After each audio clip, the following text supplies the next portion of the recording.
Pekan Pahang, sebuah bandar kecil yang tenang, tapi di salah satu hujung jalan ada sebuah rumah kayu besar sudah berpuluh tahun kosong. Orang kampung kata rumah itu berhantu sebab dulu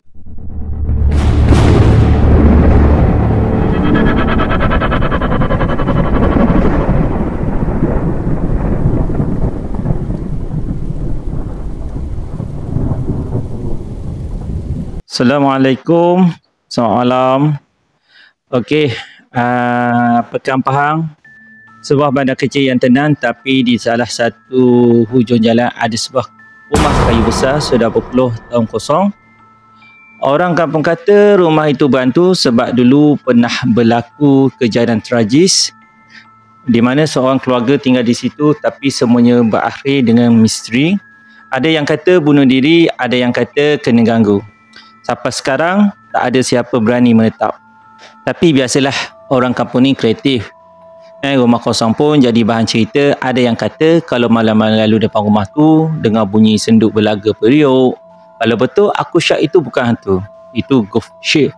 Nama bukan restoran 24 jam. Okey, jom. Ceritanya macam ni. Seorang pemandu bernama Imran. Jenis kepala tak gentah.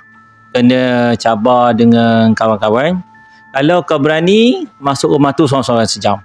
Imran gelak, kononnya hantu tak wujud. Padahal dalam hati, kalau nampak cicak jatuh pun, dia boleh menjerit. Imran pun nekat bawa lampu suluh kecil, power bank dan botol air.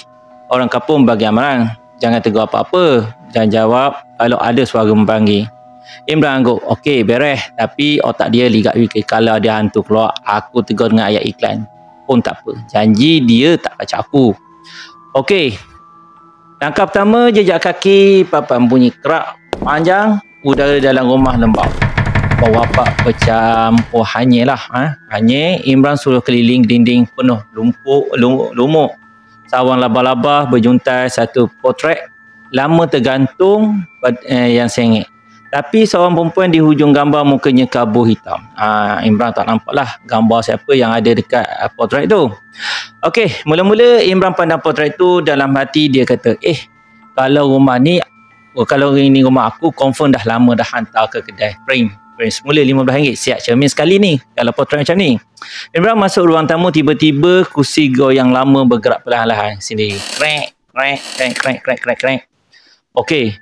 Pada yang pertama, gangguan pertama iaitu bisikan halus. Itu seorang perempuan ketawa perlahan. Imran berhenti. Peluh dingin mula keluar. Lampu suluh dia berkelip-kelip dari dapur. Kedengar bunyi sudu berlaga pinggang. Ting. Imran cuba kuatkan hati, mungkin tikus kot. Tapi bila pandang dapur, jelas nampak periuk lama bergerak sendiri. Macam ada orang kacau lah.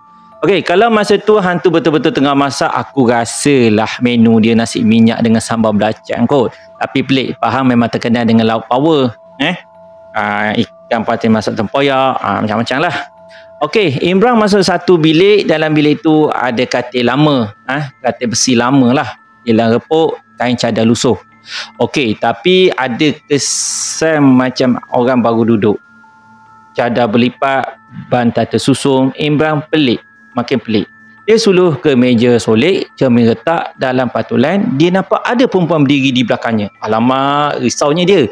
Bila dia toleh, tak ada siapa. Dia cepat-cepat keluar, masuk bilik kedua. Di situ ada almari lama. Tiba-tiba pintu almari terbuka sendiri perlahan. Bau busuk keluar, sangat menyengat. Dalam almari nampak kain putih bergulung. Imran tak dekatlah kain tu jatuh sendiri. Rupanya kain kosong. Tapi bila dia pandang semula, kain itu dah berdiri tegak. Macam ada orang yang ada di dalamnya. Okey, Imran masa tu dah beku. Dalam hati dia doa panjang. Tapi dia bercampur, Ya Allah, Bismillahirrahmanirrahim, Astaghfirullah, Allahumma baklana. Itu doa makan pula. Biasalah aku ni kalau ceritanya selalu tak miss dengan doa makan. Bunyi tingkap pecah apa-apa, rumah tu tiba-tiba bergoncang. Tingkap berderai, pintu terhempas kuat. Imran lari ke ruang tamu. Tapi nampak perempuan berambut panjang ni berdiri di kursi goyang. Mukanya pucat, senyum panjang. Mata merah menyala. Dia mula berjalan ke arah Imran. Langkah perlahan, tapi bunyi kainnya seret di lantai. bunyi seram bergema. Duduklah bersama kami. Imran cuba baca ayat kursi. Lalu lidahnya bergeliat. Dia menjerit, lari ke pintu depan. Tapi pintu terkunci, perempuan itu semakin hampir. Tangannya panjang, kukuh, hitam, hampir menyentuh bahu Imran. Okey. Dalam bunyi itu, terdengarlah bunyi horn motor, suara azan subuh perlahan. Tiba-tiba, terdengar dari surau kampung berhampiran. Semua bunyi seram tadi hilang sekelip mata. Perempuan itu lenyap. Pintu rumah terbuka sendiri. Imran keluar tergesa-gesa, jatuh terduduk di halaman. Nafasnya terunggak-unggak, tercunggak-cunggak, muka pucat lesi. Orang kampung yang kebetulan lalu jumpa dia tanya, apa jadi ni Imran? Imran hanya mampu bercakap pelan, dalam rumah tu ada masih tinggal dan mereka tak suka diganggu. Okey. Sejak malam tu, Imran langsung tak berani masuk lagi. Rumah itu kekal kosong sampai hari ni. Tapi setiap malam orang kampung masih dengar bunyi kerusi goyang di ruang tamu. Okey. Sebagainya, rumah kosong ni tak tahulah berada pekan ni di kawasan mana. Okey, dia tetap rahsia. Okey, itulah kisah malam yang kedua si seram kita, rumah kosong di Pekan Pahang. Kalau aku jangan kata sejam, 5 minit pun aku dah cabut lari. Okey, lagi baik aku duduk kat kedai kopi tunggu teh tarik sampai pagi. Okey, esok malam kita akan pergi sebuah sekolah lama, tempat yang kononnya masih kedengaran suara kanak-kanak berlari dan ketawa. Walaupun bangunan itu dah lama ditinggalkan. So, jumpa lagi next video bersama Abang Remy. Bye.